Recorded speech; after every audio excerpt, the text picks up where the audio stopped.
Let's start with Seattle at the Rams. Rams have a ton of COVID problems right now. 45's the number. Steven, over or under that? Man, this is a tough total. I mean, the board looks daunting right now, right? With all the news that's been coming out over the past 48 hours, you feel a little skeptical about taking a total right now.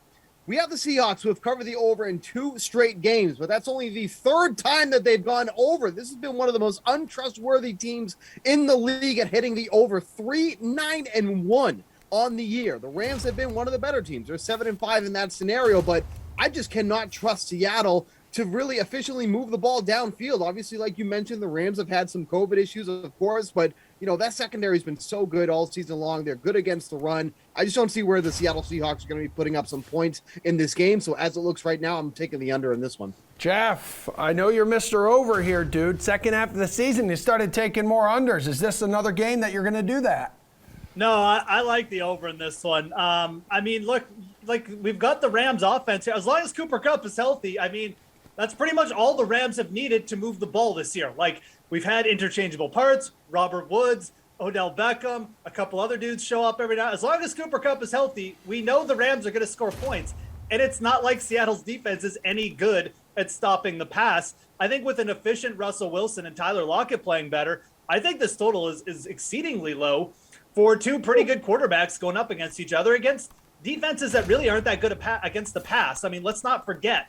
Like, the Rams defense has given up like 300 yards to Davis Mills and Case Keenum this year. So I actually quite like the over in this one. I think this total is just people are getting a little bit scared because of the COVID news, which isn't a non-significant factor. But I think this one's worth attacking with an over. Pearce, break the tie for us. I'm going to slightly go with the over, but I agree with Steve. When I don't trust this Seattle offense, they're going to have trouble sustaining drives. They're not going to be efficient. We have not seen Russell Wilson efficient. That doesn't seem like the right word pairing. But they can hit big plays. And if they can hit a couple of those big plays, we've seen Lockett do it. We've seen the rush attack do it for Seattle. Maybe DK Metcalf has some positive regression. Maybe they get out there and hit a big play, or they score some garbage points. But the real story is you're going to need the Rams to score a bunch of points, and they can do that against Seattle. As Geoff mentioned, this pass defense allowed a lot of yards to Case Keenum. They allowed a lot of yards to Davis Mills, 333. They gave up 328 to Colt McCoy, 299 to Jimmy Garoppolo.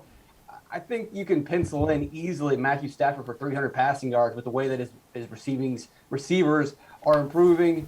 And if he gets 300 yards passing, that's got to be at least 4 or 5 touchdowns in this game for the Rams. We just need some garbage from Seattle to get over. Okay, Geoff, let's go to Atlanta at San Francisco. Total in the DK Sportsbook right now, 46. What are you doing? Going to go over on this one as well. I mean, when you get San Francisco at home with that nice, cool, crisp, but not too, offensive weather, Kyle Shanahan's offense just tends to click. 13-9 at hitting overs over the last 3 years. They're 4-2 at hitting overs at home this year. And look, I mean, it's the Atlanta defense. I think San Francisco is going to put up 30 plus here. So really, what do we need? Matt Ryan to get in the end zone like maybe once here to get our over. I think that'll happen. I'm not quite as enthused about this just because I trust Atlanta even less than those guys trust Seattle, but I still would lean over here. I think the game environment and just the way San Francisco can also just play really loose on defense when they get ahead. I like the pace these two teams play at, and I like the fact that San Francisco is really good on offense at home, so I'm going to take the over here too. Pearce, which way are you leaning?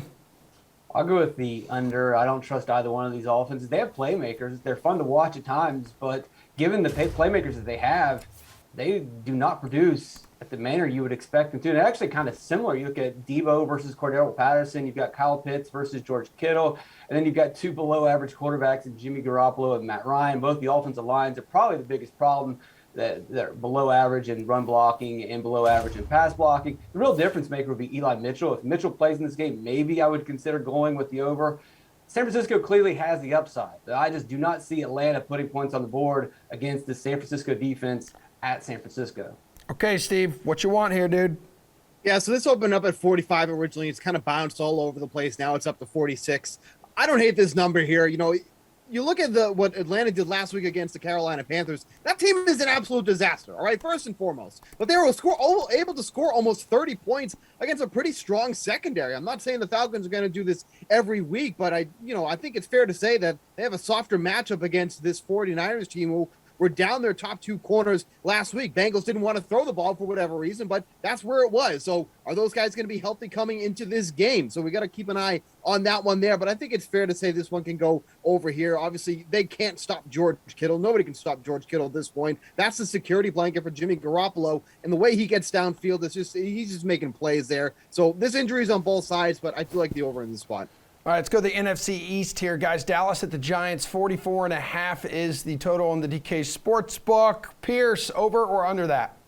I'll take the under. Giants are averaging 1.5 touchdowns per game this season, 1.5 touchdowns per game last season. They've only gone over 3 times. Now, 2 of the times they've gone over were against NFC East opponents, but those were very early in the season when Washington's defense was still struggling and when Dallas's offense was rolling and their defense was struggling. Now it's the opposite. Dallas's defense is playing much better and their offense is kind of puttering out. And you can see that in the fact that they've went under in 6 of their last 7 games.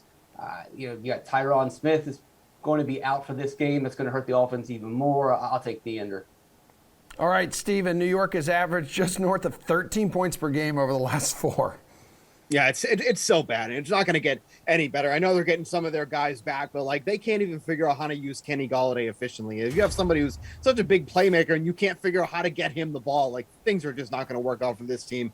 I'll take the under on this one, and it's solely because of the New York Giants. This Dallas team is rolling right now. I still think they're one of the best bets on the board to potentially win the Super Bowl at the odds you're getting them at, which I think is 14-1 right now. I think they roll over the Giants. This is not going to be much of a game here, so give me the under in this one, and it's not because Dallas isn't going to be scoring. Yeah, Geoff, you brave enough to take the over here, man?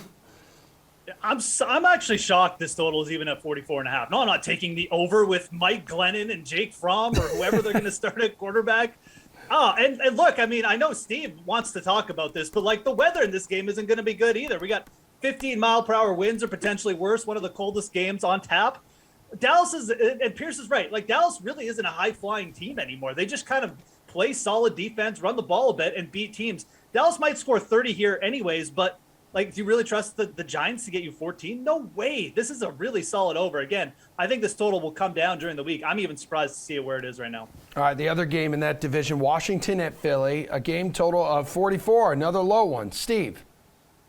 This is a tough one, man, because like like Washington has looked pretty good offensively, right? But it's like, they just can't stop anybody. But then it's going against the Eagles, and like Jalen Hurts is such a great fantasy quarterback, but that doesn't mean that they're scoring points. So like I want to take the over in this one, but this would be such like a classic game where it ends up being like 20-17 or something like that, right? And you're not even close in this one. So I'm gonna lean with the under in this one. I'm gonna absolutely hate it, but these are just 2 teams that, quite frankly, I can't figure out. Just when you think you figured out these 2 teams, they go and do something completely opposite. So again, this is a tough game here. I'm staying far away from this total overall, but I'm gonna side with the under. But I hate that answer, quite frankly. Okay, Geoff, how tough is this one for you?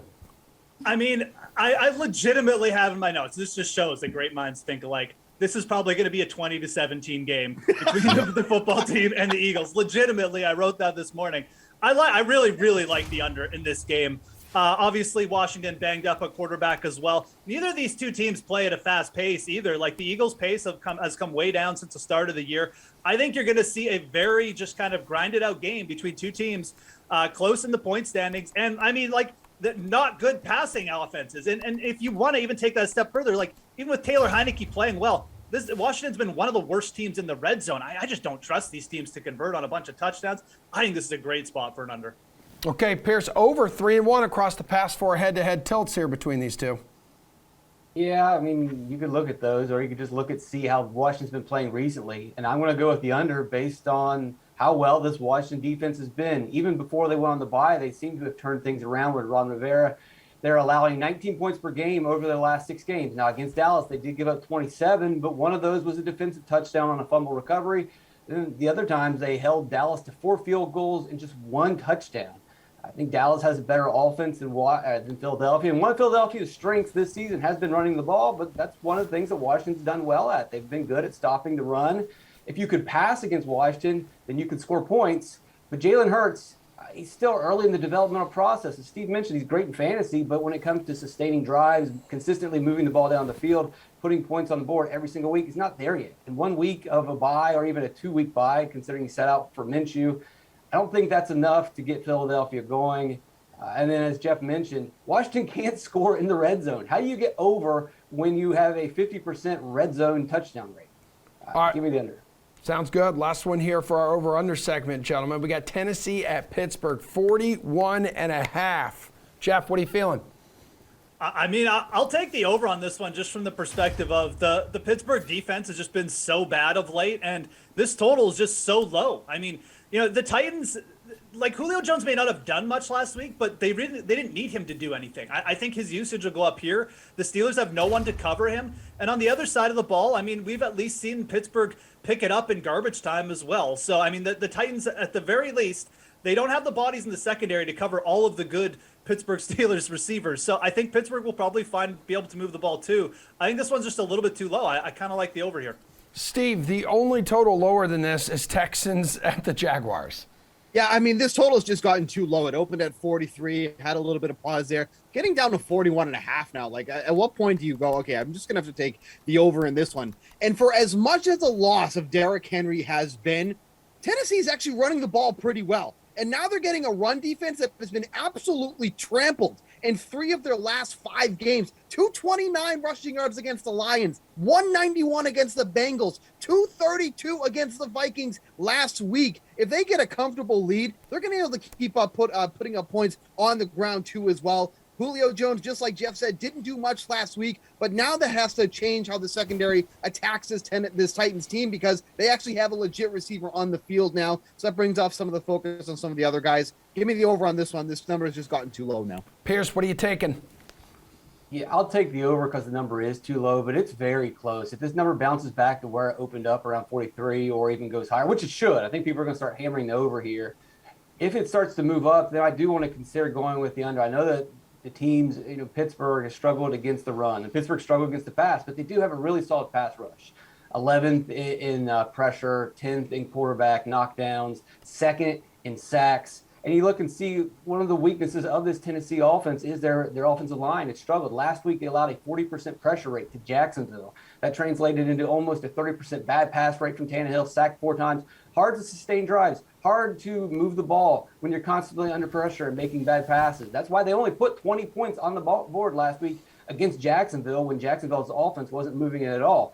And then at the same time, Tennessee also has a pretty good pass rush. I think that's going to cause problems for Ben Roethlisberger. I know he gets rid of the ball pretty quickly nowadays. He's changed who he is. But by getting rid of the ball really quickly, they don't have these big plays anymore. And they're not running the ball very well. I think they're going to find themselves in 3rd and long often against a good pass rush. I think both these offenses are going to struggle against these defenses.